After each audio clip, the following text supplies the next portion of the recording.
ओम काली। यह श्री रामकृष्ण द्वारा सुनाई गई एक सुंदर उपमा है जो बताती है कि कैसे ईश्वरीय कृपा हमारे पिछले जन्मों के प्रयासों के अनुसार प्रकट होती है। एक साधक ने घोर तपस्या की, फिर भी उसे माँ की झलक क्यों नहीं मिली, जबकि एक दूसरा साधक जो साधना में अप्रसिद्ध था तुरंत माँ की कृपा का पात्र बन गया। ये कालातीत कथा दिखाती है कि कैसे पिछले जन्मों की साधना और कर्म की प्रवृत्तियां आज अप्रत्याशित रूप से फल देती है। अंत तक देखें और जानें कि कैसे कृपा, कर्म और सच्चे आध्यात्मिक प्रयासों की रहस्यमय गति काम करती है। एक व्यक्ति ने शमशान साधना की।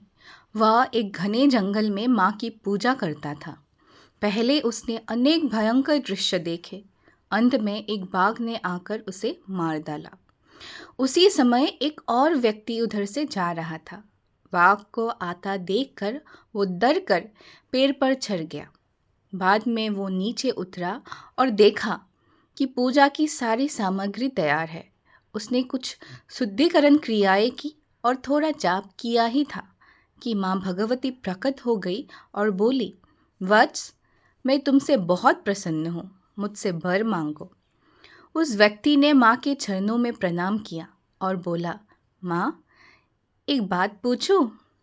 मैं तो आपके इस व्यवहार से चकित हूँ।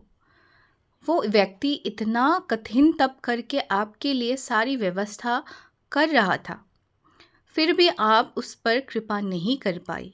और मैं जो कुछ जानता भी नहीं था, ना भक्ति है, ना ज्ञान, ना तपस्या की है, फिर भी मुझे इतनी बड़ी कृपा मिल रही है।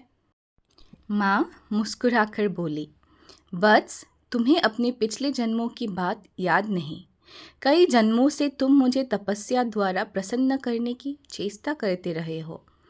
उन्हीं तपस्याओं के फलस्वरूप ये सब संभव हुआ और आज तुम मेरी झलक पा सके हो। अब मुझसे अपना वर मांगो। इस कथा का सार, हमें पूर्व जन्मों से आई प्रवृत्तियों का अस्तित्व को स्वीकार करना चाहिए। श्री रामकृष्ण की ये उपमा हमें याद दिलाती है, कोई भी सच्चा आध्यात्मिक प्रयास व्यर्थ नहीं जाता। प्राय पूर्व जन्मों की साधना अनायास ही परिपक्व होकर फल देती है। ईमानदारी से साधना करो, कृपा अपने समय पर तुम्हें ढूंढ लेगी। यदि ये कहानी आपको ज्ञानवर्धक लगी हो तो कृपया करके लाइक करें, शेयर करें और हमारे चैनल को सब्सक्राइब करें। श्री रामकृष्ण की और भी कहानियाँ और शिक्षाएं पाने के लिए धन्यवाद।